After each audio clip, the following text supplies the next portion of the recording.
Now this is the way we looked back in the 20s and 30s. And of course most everything that's in here was actually used here by Dr. Floyd, whose picture is here on the wall on the far right. Okay. Yeah, I was getting ready to ask that. Yeah, the family had this stuff stored away in their attic, and when we started this project here, they brought it down to donate and put it on display. So what are these books here? Are they? I think that's just some medical terms and things like that. Okay. Because I noticed it said like Winthrop and Stearns. Yeah, that's the name of the Bayer. companies. Okay.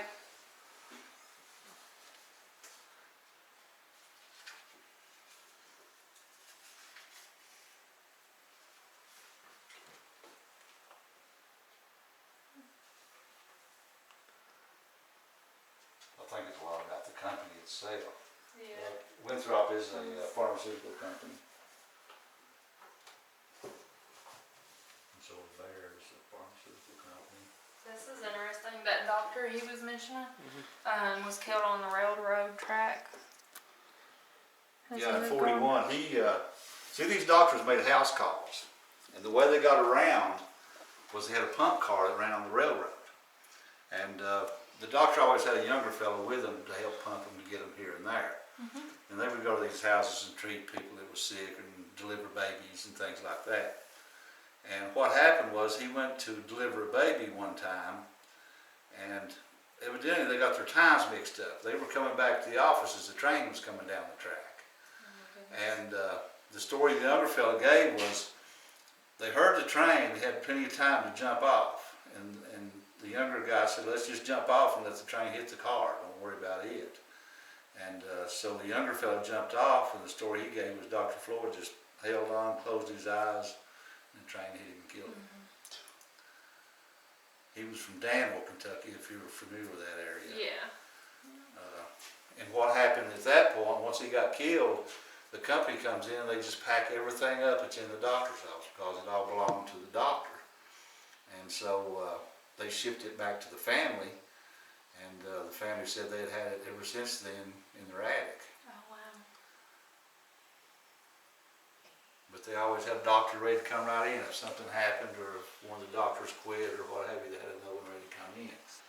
And the way they kept doctors here is they would actually send them through school, pay their tuition, buy their books, give them a little bit of money to live on, but they had to sign a contract to work in a mining camp for a certain length of time. Okay. Pretty interesting. That's the way they kept doctors.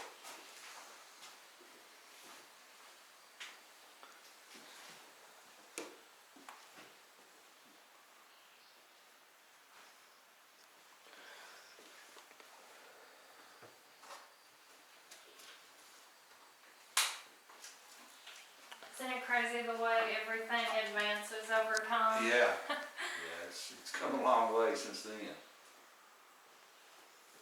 The table in the corner there, that's an embalming table. Oh. wow.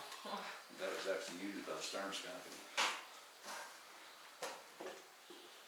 But what they did, especially in the early days, there was no funeral homes around, so what they would do is they brought them in the doctor's office, they would embalm them here, then they would take them to the house to lay them out for viewing, and then take them from there to bury them.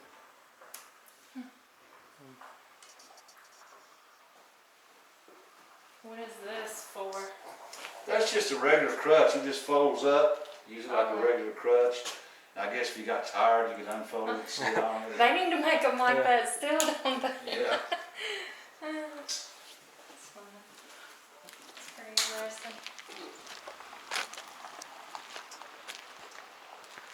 the barber shop. Barber shop.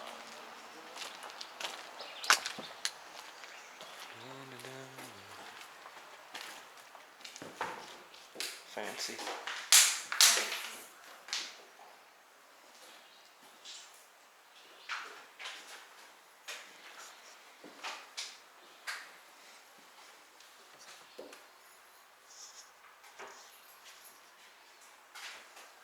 Not much to explain in the barber shop, it's pretty self-explanatory. Yeah. But this is the first mining camp the Stearns Company opened, and this is the only one that had a barber shop. And what they learned was these people were so poor, they wasn't paying to get their hair cut. The wife or the mother at home was cutting their hair, so the barber was not making any money. So they never put a barber shop in any of the rest of the mining camps. And this just sort of became one of the local hangouts, sort of like y'all today. Yeah.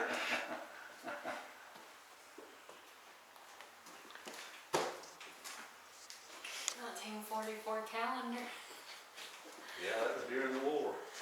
And this says a shave and haircut, 25 cents, tooth pulling by appointment. Yeah, they actually didn't do that here. They did it in some places, but here the doctor did it. They done the dental work now. Of course, there wasn't much dental work to be done. They basically just pulled them. That was it.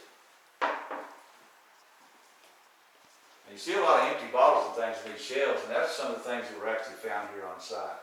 Oh, wow. In order to get everything built back historically correct, is we hired the University of Kentucky to come in and do an archival study. And they found the location of every house and every building. So there was nothing here when we got here. All the buildings and houses were torn down and hauled out. Yeah. But in order to get it back historically correct, the university came in and they done a lot of digging and things. A lot of this stuff turned up while they were doing their archival study. Say so. Colgate, we think of toothpaste, but shaving cream. Yeah, they used a bar of soap to fit down in your cup and a brush.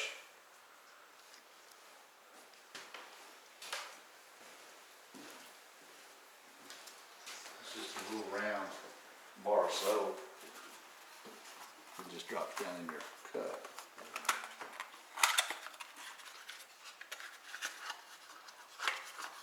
Oh, wow.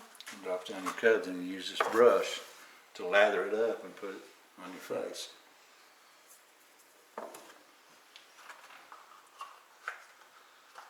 yeah, that's a brushless. That's after the brush is shaving cream.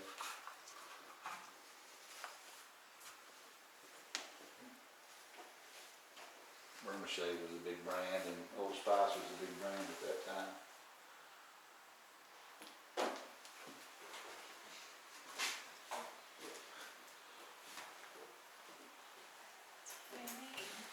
Yeah. All right, next is the bathhouse.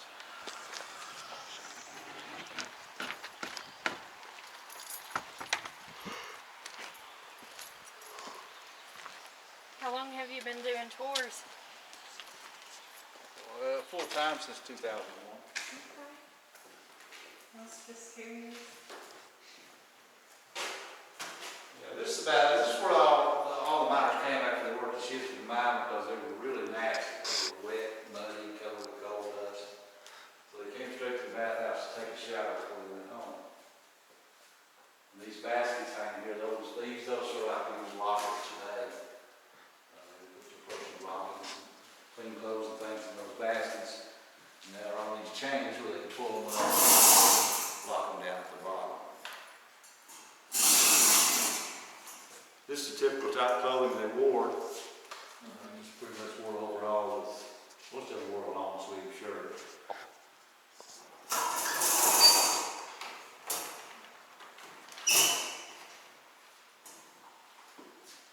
But this whole area would have been full of those baskets. There would have been close to 100 baskets in this bathhouse. Oh, wow.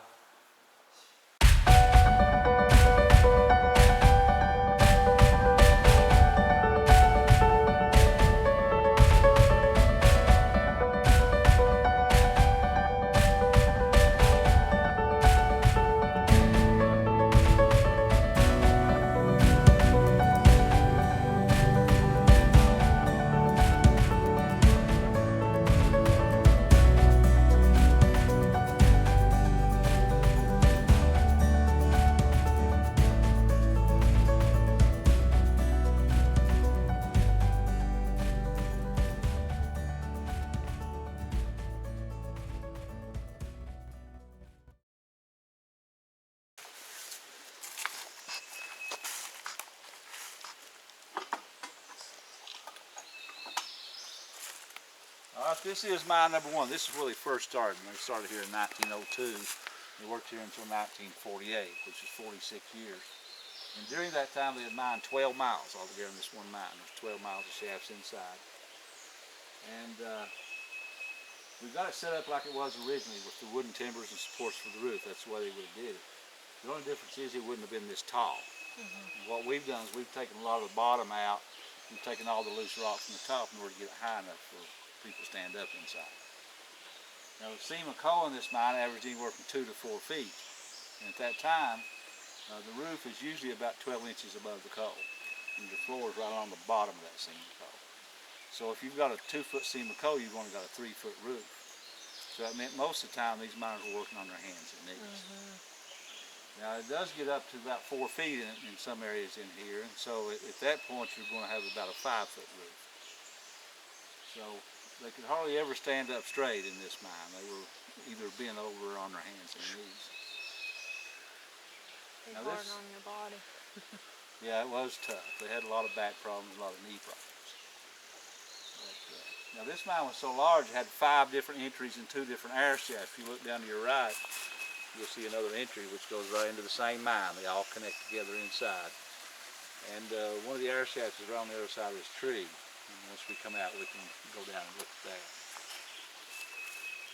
Now, like I say, if you got any questions, just feel free to ask and I'll try to answer them. Sounds good. We got lights in here, but I always like to take a flashlight because one time we had a bunch in here and it came up a storm and electric went out. So it was pretty dark inside. But now this is what the company calls a checkboard. Now as these people hired in with the company as miners, the company would assign them a number. They stamped their numbers on these little round brass tags, and they actually called them checks. But at the beginning of the shift, as all the miners come into work, each miner would stop and take his, on the way in, they put it on the board. On the way out, they would take it off. But once they came in at the beginning of the shift, they never came out until the end of the shift. And the shifts here were 12 hours long. They worked 12 hours a day, 6 days a week. Sunday was the only day off. And they'd, of course, take their lunch, their water, and everything in that they needed as they went in. And like I said, as they come out, they would take it off. And at the end of every shift, there would be a company official who would come in and check this board to make sure these are all gone before the next shift starts. Now, if there happen to be 1 or 2 left on here, that means there's 1 or 2 people still inside. So they'd have to go in and find these people and bring them out before the next shift. And usually it was an injury or a death when they went in. So it's a pretty good tracking system then? Yeah. And, well, you might think at a 12-mile mine they might have a hard time finding them. But that wasn't the case because the official that came in and checked the board, he had a logbook with him. And he could look at the number on that tag, look it up in his book, and he could tell you who that person was and also what section of the mine he was working in so they could go straight to him. So this is very important to the miners. It lets the company know who's in and who's out, basically. But yeah, it was a pretty good system. They use pretty much the same system today, except today they have 2 boards. They just move it over to the end board and put it over on the outboard as they go out. Now we're going to go in about 25 feet, then we'll start seeing that seam of coal on both sides of the shaft. And it runs miles in all directions. This is where it starts, along the bottom here. Now this is all this black is coal. And you see where the coal stops and the rock starts. They call that the rock line. Everything above the coal is all sandstone, which is pretty unstable. And as you can see, it's formed just layer after layer. And that's why it was so dangerous, because once you start taking out the coal, then these layers start dropping out. And of course, it's on both sides. It's over here too. Now the type of coal that's in this mine, of course in this whole region, is called bituminous coal, which is the second best grade of coal, the best grade being anthracite. But this is good coal. The only problem is with the EPA today, all bituminous coal has sulfur in it. And that's why today they're having to build these big washers and scrubbers, and what they're doing is cleaning the sulfur out of it. And the sulfur we'll see are all these yellow streaks. Okay, so that, I was getting ready to ask what's making the watercolors turn that color. So Yeah. that's the sulfur in it? It's the sulfur plus there's iron. All this rusty color stuff is iron. The mixture of the two creates sulfuric acid and gets into the water, And that's what makes the water polluted. So you really have to take care of that water. You can't just let it run out into the streams. Occasionally we have to have this water pumped, and there's a guy comes with a truck and pumps it out into the truck and leaves with it. And it's time to be pumped now too. We've had so much rain, it's really wet at the mine now. As we go in, you'll notice to your right, this coal's getting a lot thicker. It's getting up to about 4 feet. That's about as high as it gets in this mine. So you're talking about the top being probably around the top of that board there somewhere. Maybe just a little higher than that. There's a lot of coal left. They worked here 46 years, only got about 50% of it. Wow.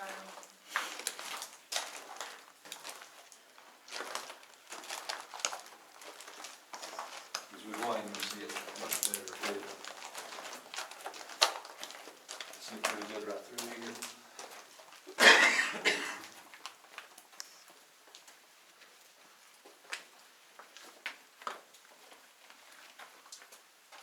Watch your head right here. The roof's just a little bit low right here, but this is the only place you got to worry about. Everywhere else you can stand up straight.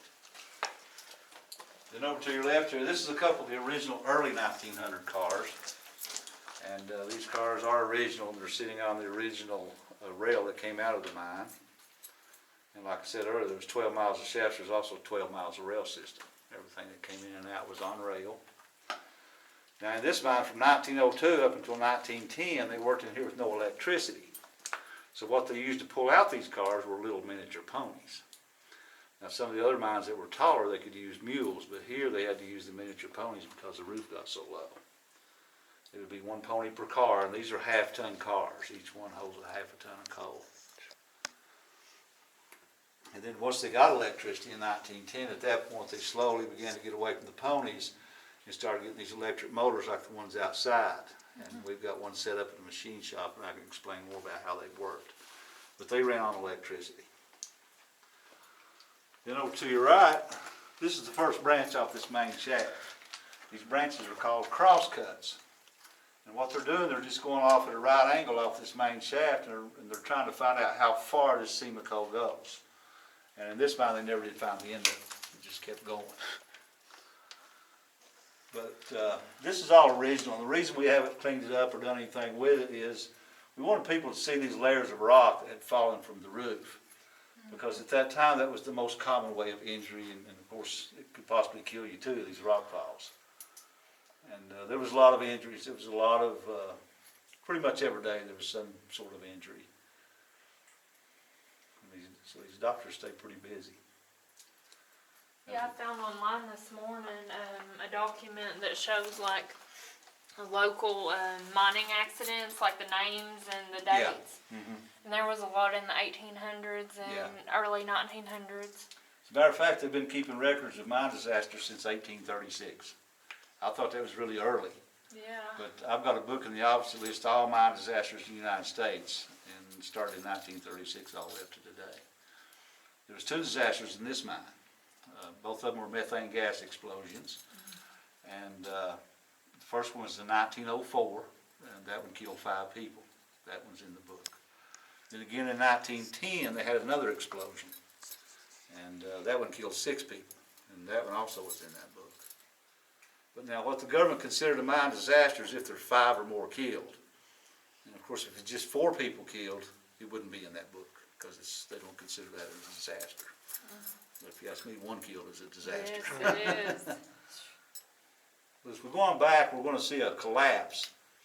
And you'll see the difference between a rock fall and a collapse. And these collapses is what really took a lot of lives. And you'll see why once we get back there to see it. But you can see how that roof formed. It's just layer after layer. And of course, this is some of the original timber. These are probably a little over 100 years old.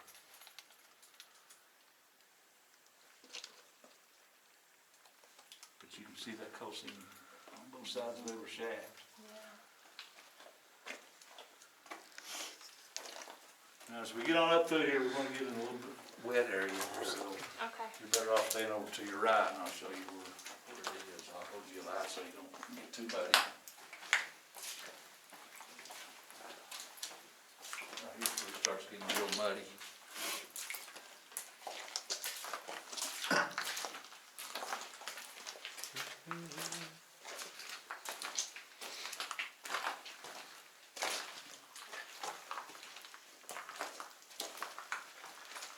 About every 60 feet or so, there'll be a cross cut coming off this main shaft.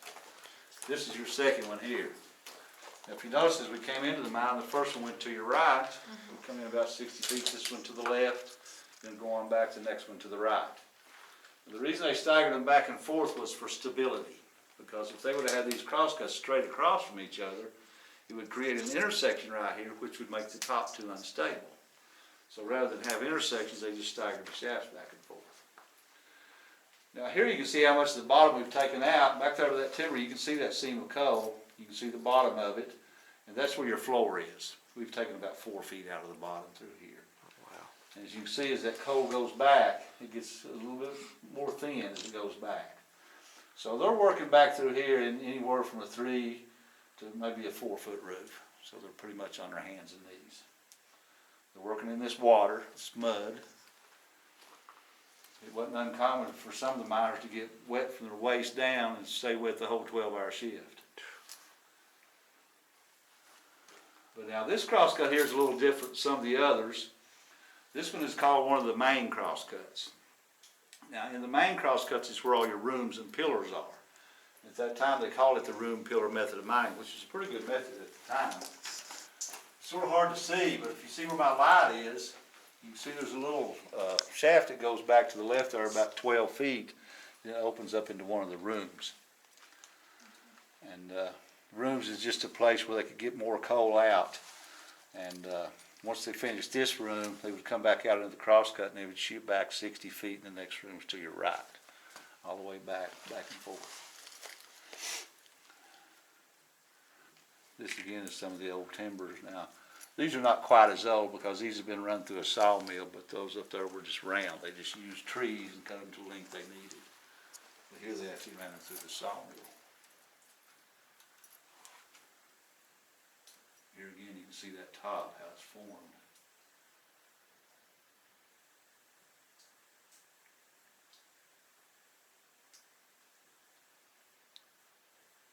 See a lot of sulfur on the bottom there. On the top over here, a lot of sulfur.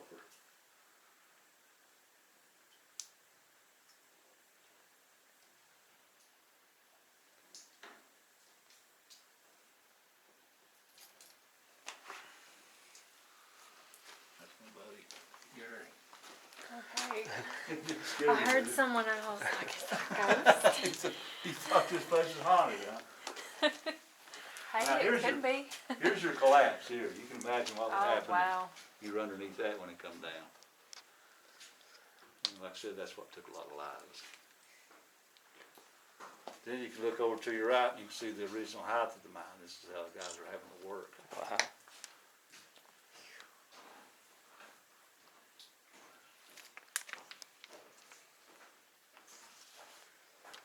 It's got a big fan sitting there. The way that works, I'm not sure how far this one goes back. But when it gets to the end, it branches off and connects with both of these main shafts. Once they're all connected inside, they come out and they set the fan. They turn the fan on, they pull the air out of the air shaft. And in return, it pulls clean air into these entries, and that circulates the air. Oh, wow. This mine was large, it had 2 air shafts.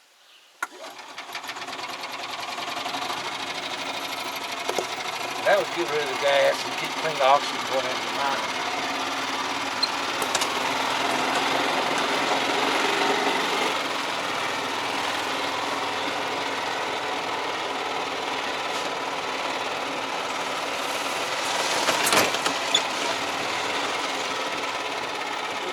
Loud enough.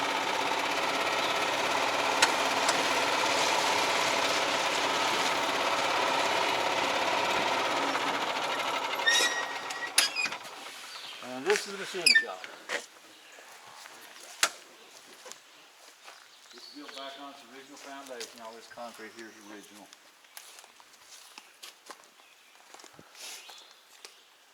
As you come in, look over to your left, hanging on the wall there in the corner, and you'll see their hand drills. That's what they use for drilling and blasting. In the beginning, they started out using black powder for blasting, and then later on up to dynamite. On the back wall, some of the harnesses, saws, and bridles the ponies used.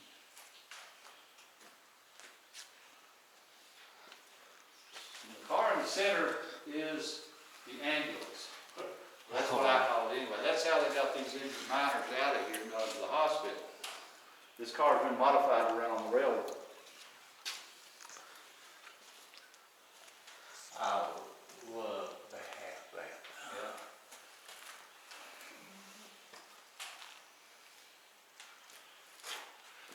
I'll fix this car up and let me run on the railroad. I know it, yeah.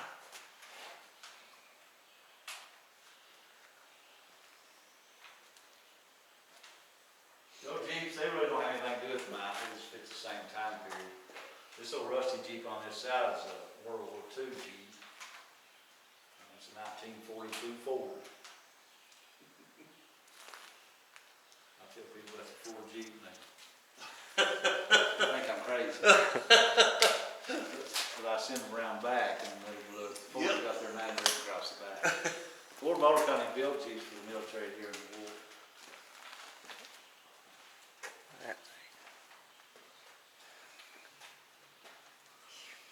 But these machines here, this is a big improvement too for the ponies. And you can see how they work. They ran on DC electric with one cable that went through the mine along the roof. And these arms would raise up and connect to that cable. And of course there's another wire that came down the arm that comes in and gives electricity to the two motors. There's two motors in here, one for each axle. These cars weigh 8 tons each. They would pull up to 50 tons of coal in one trip. So that was a big improvement. Now, this would have been one of the much better jobs to have, because all you're doing is running in and out all day, taking the empties in and bringing the full ones out. The way they operate them, got the cobwebs taken over, but the miner would sit right here and put his feet and legs inside. Now, when they're inside this mine, the low mines, they have to lay across here on their left side, because the roof, a lot of places, is not much higher than that. And they had just a few levers to operate it. This lever here is your forward and reverse. The big one is your throttle. This small one is your off and on switch. And there's a couple levers over here which control the sand boxes. There's a sand box on each corner they fill with sand. And the purpose for that sand is for traction. Because a lot of times pulling a heavy load and they just start up a grade, they would lose traction and just start spinning. So if that happened, they could pull a lever, the sandbox would open, it would throw sand on the rail, and that's what would give it its traction. And of course the wheel here, this is a brake. You can see on the side how we move that arm, that just tightens down on the wheels. Just a mechanical brake. So that's pretty much all there was to it. This is pretty interesting. This is one of the first underground mine telephones. Little crank phone, built by the Stromberg Carlson Company in Rochester, New York. They have one of those here and one inside the mine. That's how they communicate with the guys underground.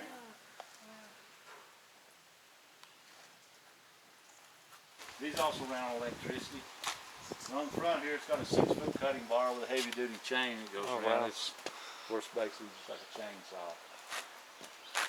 But the miners called them undercutters. And the way this machine works is they would take it in, they would aim this bar right down at the bottom of that seam of coal. They would drive it all the way in 6 feet. Once they got in, the operators could make it go back and forth sideways. It would cut about a 5-inch groove right out from underneath that coal. And that's all it did. Once it did that, they backed the machine up. The miners came in with their drills and they would drill holes along the top of the seam of coal. They put in their powder and set off that charge and all the coal would just drop. They called it shooting it down. But now this made it more safe because before these came in, they were what they call shooting on the solid. There was not any room underneath it for it to fall. So when they set off that charge, all that force was going straight out. This was pretty dangerous.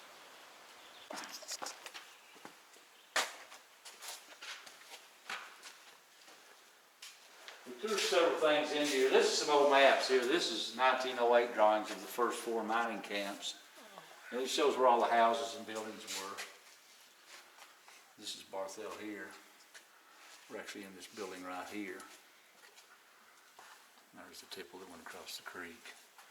Company stores on down the track that way, and the school and church is way on down, about a quarter of a mile. But this is all the houses. Now we got these built back. But the ones on the other side of the creek over there, we can't build back because it's government property.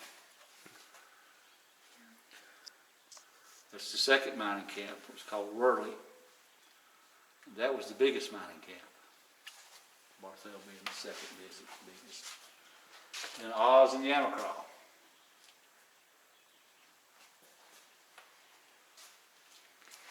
They started in 1902, and by 1908 they had all this running. Had the track and everything built. And the blueprints on that wall, that's some of the underground mine maps.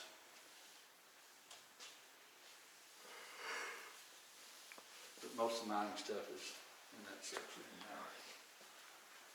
now.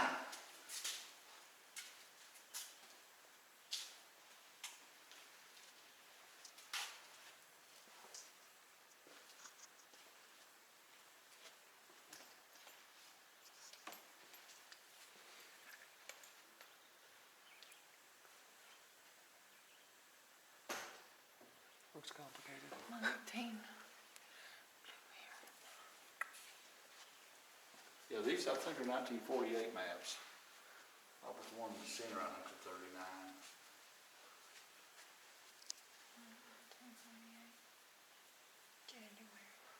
Now, as you look at these maps, you'll notice there's a lot of little circles around in them. Like here. Well, that would show me right there, something here. Especially over there, you can see a lot. Oh, yeah. But those circles are the pillars that's left inside the mine. And all the vacancies around those pillars is coal that's been taken out. Wow. Now that map there, that's of this mine. And all this works right here is underneath the creek out front. It actually went underneath that creek and underneath the mountains on the other side.